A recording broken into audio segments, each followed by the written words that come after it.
개척자들에 의해서 그 역사의 장이 쓰여지는 것입니다.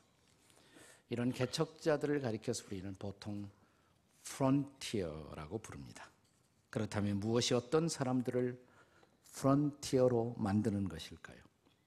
프론티어의 사전적 의미는 이미 개척된 자리나 지역에 안주하기보다도 아직도 개척되지 않은 새로운 지역이나 영역을 탐구하는 정신을 가리켜서 우리는 프론티어 스피릿이라고 부르는 것입니다. 더 나아가 이런 정신이 오늘날 시도되지 않은 새로운 기업을 일구는 소위 벤처 정신, 벤처 스피릿으로 발전해서 실리콘밸리 같은 것을 만들 수가 있었던 것입니다. 한마디로 프론티어 정신이란 현상 유지를 거부하고 미래를 향해서 도전하는 벤처 정신이라고 말할 수가 있습니다. 70년이라는 적지 않은 세월 동안 처음에는 바벨론의 포로로 잡혀갔던 그 땅에서 나름대로 이스라엘 백성들 가운데는 성공을 거둔 사람들도 적지 않았을 것입니다. 그러나 새롭게 일어난 페르시아의 코레스, 사이러스 왕이 자유를 선포했을 때 이제 이스라엘 백성들은 그들의 옛날 땅 시온의 땅으로 귀환할 수 있는 자유가 주어졌습니다. 하지만 이미 익숙할 대로 익숙해진 그 땅을 버리고 자기 조상들의 옛 땅이지만 그 땅을 향해 떠나간다는 것은 결코 쉽지 않은 결단이었습니다. 이때 하나님의 감동하심, 그 하나님의 부르심에 응답하여 자원에서 일어나 시온의 땅으로 돌아온 사람들, 그리고 성전 재건에 헌신했던 사람들은 바로 그 시대의 프론티어들이라고 할 수가 있습니다. 지난 70년간 우리 조국도 파란만장한 광복 이후의 세월을 살아왔습니다. 광복되자마자 얼마 되지 않아서 닥쳐왔던 남북 분단의 비극 속에서도 오늘 한국은 이제 선진국의 문턱까지 도달할 수가 있었고 소위 OECD 세계 경제 규모 거의 13위에 도달하는 나라로 발전해 올 수가 있었습니다. 그런데 지금 우리 민족은 더 이상 앞을 향해 나아갈 것인가 아니면 안주할 것인가라는 새로운 기로에 다시 서게 되었습니다. 우리 민족 앞에 주어진 민족사적 과제는 이제 평화로운 통일입니다. 그러나 이 통일의 부담을 안고 경제적으로 후퇴하기보다도 그냥 지금 이 정도의 생활에 머무르는 것이 더 좋다고 생각하는 안주를 택하는 국민들의 숫자가 적지 않게 이 땅에서 늘어가고 있는 것도 현실입니다.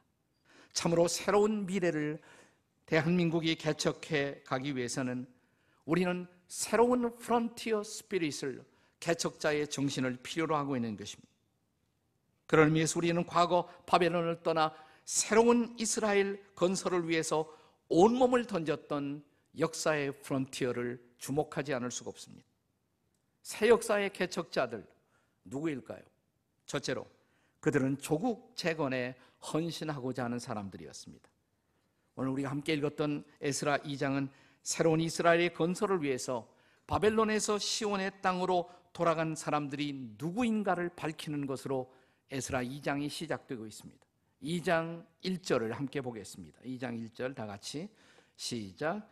옛적에 바벨론 왕 느부갓네살에게 사로잡혀 바벨론으로 갔던 자들의 자손들 중에서 노임을 받고 예루살렘과 유다 도로 돌아와 각기 자기의 성읍으로 돌아간 자, 그리고 이어서 이제 명단이 나와요. 사실 70년의 세월을 지나는 동안에 소위 바벨론의 포로로 끌려갔던 1세대는 다 죽었습니다. 세상을 떠났어요. 고레스 왕이 이스라엘 사람들 그들의 옛날 조국으로 돌아가도 좋다, 자유를 선포했을 때는 2세대예요. 2세대. 포로로 끌려왔던 사람들의 그 다음 세대가 바로 시온 땅으로의 귀환의 주역들이 된 것입니다. 쉬운 일이 아니었을 것입니다. 그들에게 시온의 땅은 부모의 땅이긴 하지만 그들에게는 낯선 외국 같은 땅이었기 때문입니다. 하지만 부모의 조국을 자신의 조국으로 이해했던 사람들, 그리고 시온으로의 복귀가 바로 조국의 회복이라고 믿었던 사람들, 바로 그들이 조국 재건의 주역이 되었던 것입니다. 2절이 하는 바로 이런 개척자들의 명예로운 명단을 밝히는 것으로 2장이 열려가고 있습니다. 그들 중에는 알려진 지도자들도 있었습니다. 그러나 그들 중에는 무명의 백성들도 있었습니다. 그러나 성경은 그들을 무명으로 처리하지 않습니다. 최소 그 땅으로 돌아오는 용기 있는 모험에 참여했던 사람들의 명단을 밝히면서 그들이 누구의 자손들인가 거기까지는 다 밝히고 있어요. 그러니까 무명을 무명으로 처리하지 않았다는 것입니다. 잘 아시겠지만 미국은 세계 여러 나라 전장에서 희생된 자국의 군인들의 유해를 송환하는 일에 엄청난 비용을 들여 정성을 다합니다. 몇십 년이 지나고 아무리 오랜 세월이 흘러도 그것만은 결코 포기하지 않습니다.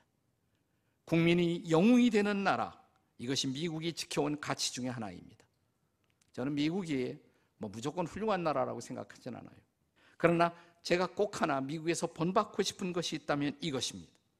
모든 국민이 영웅이 되는 나라, 그리고 조국을 위한 희생을 결코 잊지 않는 나라, 나는 우리나라가 그런 나라가 되기를 기도하고 있습니다. 나는 우리나라가 그런 나라가 되기를 꿈꾸고 있습니다. 성경의 이스라엘이 또 그런 나라였습니다. 에스라 2장의 지루한 리스트, 여러분 에스라 2장을 보세요. 보기만 해도 지루하지 않습니까? 지루한 리스트. 이것은 조국 재건을 위해서 헌신한 무명의 국민들을 결코 잊지 않고자 하는 그러한 마음을 드러내고 있는 것입니다. 우리 또한 조국의 재건을 위해서 헌신한 우리의 선배들을 결코 잊지 말아야 할 이유가 있습니다. 그들에게서 새로운 미래 조국의 건설에 영감과 용기를 얻을 수가 있기 때문인 것입니다. 그렇습니다. 조국의 재건에 헌신했던 그들이 바로 새로운 역사의 개척자가 된 것입니다. 나는 미래의 조국의 개척자들도 그런 사람들이 될 것이라고 믿습니다. 그런 의미에서 이 나라는 아직도 조국을 위해서 헌신할 수 있는 사람들을 기다리고 있습니다. 오늘 본문이 기억하고 있는 프론티어들, 그들은 누구였습니까? 첫째로는 조국 재건에 헌신한 사람들, 두 번째는 주의 나라 회복에 헌신하고자 하는 사람들이었어요. 그들은 단순히 애국자만은 아니에요. 나라가 소중하기 때문에 나라를 위해서 희생하자, 이런 사람들이었던 것도 사실이지만 그것만이 전부의 이유는 아니었다는 것입니다. 그들이 옛날 조국의 땅으로 돌아가고자 하는 더 큰 갈망은, 더 큰 동기는 다른 데 있습니다. 성전 회복을 보고 싶어 했던 것입니다. 지금 우리식으로 말하면 예배의 회복, 그리고 하나님 나라의 회복에 있었다는 것을 알 수가 있어요. 그래서 오늘 본문 2절이 기록하는 인물들을 잘 보세요. 제일 먼저 2절이 기억하는 첫 번째 인물의 이름을 스룹바벨이라고 기억합니다. 스룹바벨, 바벨론식 이름이지만 다윗의 후손으로서 정말 하나님을 사랑했던 사람에 대한 독특한 이름이 스룹바벨이에요. 그 다음에 예수와는 다른 말로 여호수아입니다. 이스라엘 백성들이 포로로 잡혀가기 직전에 마지막 제사장이 바로 여호수아라는 이름의 제사장이었습니다. 요사닥의 아들이었다라고 성경은 기록하고 있습니다. 그들이 가장 앞장서서 옛날 시온의 땅으로 돌아왔어요. 그들의 관심은 무엇 때문이었을까요? 단순히 애국, 그것이 전부가 아니라 성전의 회복에 그들은 관심이 있었던 것입니다. 여기 2절에 언급된 지도자들 이름을 쭉 보면 모두 몇 명입니까? 11명이에요. 11명. 비슷한 명단을 느헤미야 7장 7절에서 발견할 수가 있는데 거기에 보면 한 사람의 이름이 추가가 됩니다. 나하만이. 그 사람의 이름을 합하면 12명이 됩니다. 12명. 12이라는 숫자는 성경에서 독특한 상징적 의미를 갖습니다. 그것은 하나님의 나라의 백성을 대표하는 숫자예요. 자, 구약의 이스라엘 지파 몇 지파? 12지파. 신약에서 예수님의 제자 몇 제자? 12제자. 그들은 하나님의 백성을 대표하는 숫자라고 할 수가 있어요. 12 지도자를 통해서 하나님 나라 회복의 거룩한 열망을 드러내고자 하는 것입니다. 그리고 에스라 2장에 지금은 조국으로 시온의 땅으로 돌아오고 있는 사람들 가운데 가장 많은 다수의 직종이 뭔 줄 아십니까? 제사장들이었어요. 제사장이 제일 많이 돌아왔습니다. 2장 36절 이하 39절에 제사장이 그룹을 지어 그룹별로 돌아오고 있는 모습을 성경은 보여주고 있습니다. 한번 읽어보실까요? 다 같이 시작. 제사장들은 예수아의 집 여다야 자손이 973명이요 임멜 자손이 1052명이요 바스월 자손이 1247명이요 하림 자손이 1070명이었더라. 합계 얼마예요? 빨리 계산이 되겠습니까? 4289명.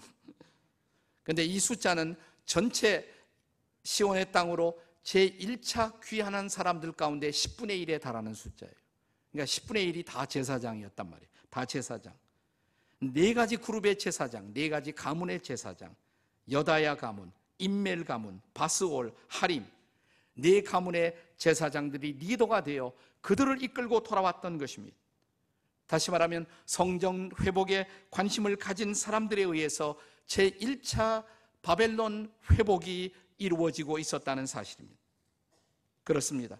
그들은 마냥 그냥 그들 민족의 옛날 고토가 회복되는 것에만 관심이 있었던 것이 아니라 그 땅에 하나님의 나라가 회복되고 하나님을 예배하는 땅이 되는 것에 가장 커다란 관심이 있었던 것입니다. 자, 이제 돌아오는 그들의 헌신을 보실까요? 68, 69절입니다. 본문 68, 69절 같이 읽습니다. 시작. 어떤 족장들이 예루살렘에 있는 여호와의 성전터에 이르러 하나님의 전을 그곳에 다시 건축하려고 예물을 기쁘게 드리되 힘 잘하는 대로 공사하는 금고에 드리니 금이 6만 1천 다리기요 은이 5천만에요 제사장의 옷이 100벌이었더라. 그들은 돌아와 기쁘게 성전 회복을 위해서 그들이 가진 모든 것을 힘이 잘하는 대로 드렸다. 그들이 드린 목록 가운데 흥미로운 것은 제사장 옷 100벌이죠. 제사장들도 자기들이 가지고 있는 옷까지 드리면서 성전의 회복을 열망했던 것입니다. 여러분, 지금 우리 민족사적으로 우리 민족 앞에 주어진 가장 중요한 과제, 평화 통일의 과제를 생각해 보세요. 자, 적어도 저는 평화 통일이 되어야 한다라고 통일을 열망하는 사람들이 아직도 70%에 달한다는 것, 이것은 희망적이에요. 그러나 우리들의 통일 논의에 있어서 두 가지가 정말 진지하게 탐구되지 않으면 안 됩니다. 한 가지는 뭐냐? 통일은 그냥 되는 것이 아니에요. 통일을 위한 대가를 지불해야 합니다. 값지불을 해야 합니다. 그래서 통일되는 것이 좋겠다는 70%지만 돈 내겠느냐? 그러니까 44%밖에 안 된단 말이죠. 내가 받는 월급을 줄이면서 통일 비용을 지불하겠느냐? 내 대가를 지불하지 않는 한 통일은 안 돼요. 하나님이 아직도 우리에게 통일을 주시지 않은 이유가 뭘까? 통일을 위해서 우리가 기쁘게 그 대가를 지불할 각오가 되어 있을 때 저는 그때 통일이 될 거라고 생각해요. 내가 조금 덜 먹더라도, 내가 조금 당장은 손해보더라도 이것이 궁극적으로 우리 국가의 미래에 유익할 것이다 라고 자기 자신의 이익을 기쁘게 줄여 통일의 대가를 지불할 수 있는 용의가 있는 사람들이 얼마나 많을까? 이게 중요한 질문. 또 하나, 우리의 통일 논의에 있어서 반드시 고려되어야 할 것이 있다면 이것입니다. 그냥 통일되는 것이 중요한 것이 아니라 어떤 나라로 통일되기를 원하십니까? 그것은 이제 북녘 땅의 동포들도 우리처럼 마음대로 하나님을 찬양할 수 있고 마음대로 하나님을 예배할 수 있고 그리고 복음의 아름다운 은혜가 출렁거리는 그 땅, 그런 평화, 여러분 그런 평화를 열망하십니까? 저는 통일 한국이 꼭 기독교 국가일 필요는 없다고 생각해요. 그러나 중요한 것은 그러나 적어도 하나님을 예배할 수 있는 예배의 자유가 보장되고 전도할 수 있는 자유가 보장되는 나라, 그래서 마음껏 지금처럼 계속해서 북녘 땅의 백성들과 남녘 땅의 백성들이 함께 어우러져 하나님을 예배하는 그 어느 날, 우리가 드려온 주기도문이 실현되는 그날, 나라의 임하옵시며 진실로 주기도가 실현될 수 있는 그런 나라가 오늘 이 땅에 임할 수 있기를 주의 이름으로 축원합니다. 그렇다면 중요한 것은 누가 이 통일 한국의 프론티어가 되어야 할까요? 바로 이런 주의 나라의 회복에 관심을 가진 사람들, 하나님의 백성들이 주체가 되는 통일, 그런 통일이 이 땅에 이루어지기를 위해서 기도하는 여러분과 제가 되시기를 주의 이름으로 축원합니다. 자, 이 통일 역사의 프론티어, 그들은 누구였습니까? 첫째는 조국 재건에 관심을 가진 사람, 한 걸음 더 나가서 주의 나라 회복에 관심을 가진 사람들. 이제 세 번째가 중요합니다. 그것은 자신의 은사로 기여하고자 하는 사람들. 여기 에스라 2장 바벨론 포로에서 시온의 땅으로 돌아오는 사람들의 명단 끝머리에 우리는 흥미있는 사람들의 유형을 발견하게 됩니다. 70절을 같이 읽겠습니다. 70절 시작. 이에 제사장들과 레위 사람들과 백성 몇과 노래하는 자들과 문지기들과 느리님 사람들이 각자의 성읍에 살았고 이스라엘 무리도 각자의 성읍에 살았더라.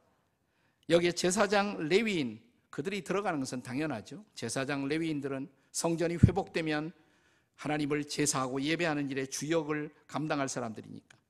거기에 또 빠지지 않은 사람들이 있어요. 문지기와 노래하는 자들. 이 두 사람들을 주목해 보세요. 문지기들과 노래하는 사람들. 자, 성전이 회복되면 성전을 출입하는 수많은 사람들을 관리하는 문지기, 이것도 중요한 거예요. 문지기들. 그리고 찬양하는 사람들. 저는 기독교 예배, 기독교 신앙의 최대의 강점은 음악에 있다고 생각해요. 찬양에 있다고. 찬양이 사라진 예배 상상해 보세요. 찬양이 사라진. 그래서 구약시대부터 노래하는 사람들이 매우 중요했던 것입니다. 그리고 노래하는 데는 어느 정도의 은사와 전문성이 필요하지 않습니까? 여기 노래하는 자들은 누구였을까요? 2장 41절을 보시면 함께 읽겠습니다. 2장 41절 시작. 노래하는 자들은 아삽 자손이 128명이었더라. 그러니까 128명이 돌아온 거예요. 아삽 자손. 그들은 노래하는 전통을 가진 집안 출신들이었어요. 저는 노래는 은사도 필요하다고 생각해요. 제가 신앙생활 초기에 겪었던 황당한 악몽 같은 사건이 있습니다. 연말에 내년도에 그 쭉 명단, 봉사자 명단을 발표하는데 제가 딱 보니까 제 이름이 성가대에 가서 들어가 있다는 사실을 너무 놀래갖고 부목사님 찾아갔어요. 제가 노래를 못하는데요. 그러니까 아니 이영재 목소리가 좋잖아. 그러죠. 목소리가 좋죠. 안 좋습니까? 근데 목소리와 상관없이, 좋은 목소리와 상관없이 저는 음치입니다. 그래도 하라고 그래요. 할 수 없이 처음이자 마지막으로 제가 성가대에 한번 섰던 적이 있어요. 불행한 사실은 저를 베이스 파트에 해놓았는데 제가 선 자리가 베이스와 테너의 경계선상에 저를 세워놨다는 사실. 지금 이거 보고는 분별이 안 되니까 따라가야 하는데 양쪽에서 다 들어오는 거예요. 베이스와 테너가 함께 들어오니까 그 혼란. 나는 그날 결심했어요. 아무리 목사님의 말씀이라도 못하는 것은 못한다고 말아야겠다. 그러면 내가 잘할 수 있는 일이 뭘까? 생각해 보니까 교사하는 게 좋을 것 같아요. 그래서 내가 중등부에 가서 교사한다 그러니까 경험 있느냐고. 한 번도 없다 그러니까 그러면 국민학교 초등부에 가서 거기서부터 교사를 하라고 그래요. 했어요. 열심히 했어요. 잘했을까요? 못했을까요? 상당히 잘했습니다. 네, 아이들이 좋아하더라고요. 제가 가르치면. 네. 그리고 잠시 후에 중등부 교사가 됐어요. 잘했을까요? 못했을까요? 잘했어요. 그러니까 고등부에서 스카웃이 됐어요. 이제 고등부 교사를 했습니다.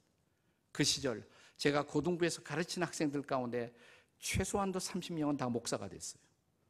우리 교회가 속해 있는 이 지방에, 이 경기 지방 쪽에 한 20-30명의 목사들인 그 시절 제가 가르쳤던 친구들이에요. 그거 보면 제가 은사가 있어요, 없어요? 은사가 있죠. 이 학생들이 너무 좋아하고 따르는 거예요. 네. 저를 따라왔던 여학생들 가운데는 제 아내도 거기에 있었습니다. 예. 그때 이런 생각을 했어요. 내가 이 말씀을 평생 가르쳐도 괜찮을 것 같다. 말씀만 가르치면 신바람이 나는 거예요. 너무너무 좋은 거예요. 성경 공부하기 위해서 밤을 새워도 마음속에 꺼지지 않는 감동이 있어요. 네. 하나님이 나를 부르시는 걸까? 신학교 갈까요? 그런데 빙그레 미소 짓는 예수님의 얼굴이 생각나요. 내가 신학교 가야 하는구나. 제가 신학교 가기로 결심했던 그날 이런 기도를 드렸습니다. 하나님, 저는 이 말씀이 너무 좋아서 말씀을 가르치고 증거하고 살고 싶은데 평생 이 말씀을 가르치게 도와주세요. 할 수 있다면 하나님, 제가 창세기부터 계시록까지 다 설교하고 주님 앞에 서게 해주세요. 그러면서 이런 기도를 했습니다. 주님, 내가 이 말씀으로 특별히 내 조국에서 젊은이들을 일으키는 일에 제 인생이 쓰여졌으면 좋겠습니다. 저는 어느 정도 그날 제 기도를 주님이 응답하신 인생의 결과가 지금 이 모습이라고 저는 생각을 하고 있습니다. 제가 평생 목회를 하면서 가장 고민했던 때가 1993년이에요. 제가 워싱턴에서 목회를 하고 있었고 그 당시에 우리 교회는 굉장한 부흥을 경험하고 있었습니다. 워싱턴에서 가장 잘 부흥되고 있었던 교회 중에 하나였습니다. 그리고 새로운 건물을 지었습니다. 이제 편안히 거기서 목회하면 돼요. 근데 편안히 목회하고 편안히 죽다, 이건 아닌 것 같았어요. 제가 젊은 시절 주 앞에 헌신했던 기도가 생각이 났어요. 내가 이 말씀으로 젊은이들을 섬기고 싶다고. 이미 목회도 재미있었지만 더 많은 젊은이들에게 말씀을 전할 수 있는 기회, 젊은이들이 주역이 되는 교회, 건강한 교회. 1년 동안 하나님이 저를 기도를 시켰습니다. 고통 끝에 마지막 결정을 하고 저는 다시 개척을 하기 위해서 93년 말에 한국 땅에 나왔던 것입니다. 그 결과로 지구촌 교회가 태어난 것입니다. 제가 후회했을까요? 아니죠.